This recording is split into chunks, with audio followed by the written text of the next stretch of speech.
good, very good. Pumiyahe tayo ngayon, pag-arahin na tayo. Dalawang ikot na tayo. Nas-bis pa lang. Sumakay sa akin, Little Baguio. Nga pala, sa Kiku nga pala yun.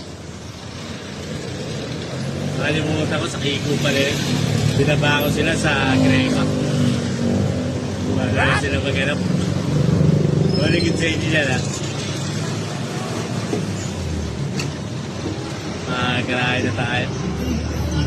Dalawang ikot na tayo.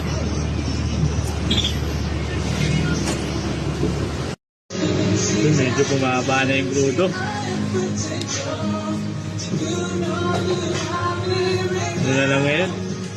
970 na lang grudo ko ngayon. Sobra yun, ha? Tips ko na sa iyan, ha? Medyo malaki-laki yan. Nagkukrudo tayo, nagtitip tayo. Kasi kawawa naman eh. Kahit na paano, bigyan natin. Kahit na mahirap na tayo, bigyan pa rin natin yung mga ano natin. Kapwa natin. Ito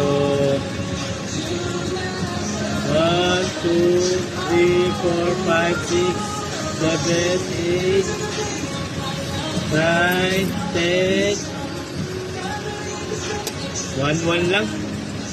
Sumobra natin, 1-1 lang. 1 lang ngayon. Boundary natin, 600. Kasi bumalik na ulit yung boundary. Kasi nagsi-700 ako eh. Ngayon 600 na ulit. Magkabiyahe naman. Pwede sobrahan palagi. Sa sana operator natin yan.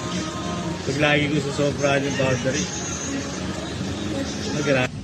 Pagdating ko nga ng garahe, nandiyan yung gawin daw namin ni Ponce yung jeep niya, 730. Kaya ito, dahil pakitang gilas tayo sa kanya, ako na nagbaklas ng ng mga gulong. Yan ko niya, expertise ko yan yung pagbaklas ng gulong. Diyan ako magaling. Pagka baklasan, dan mo umaasahan.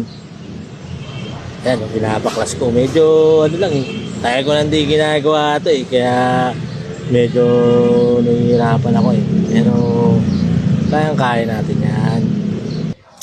At yan, at malapit ka na mabaklas yung gulong na yan, papasikat tao dyan.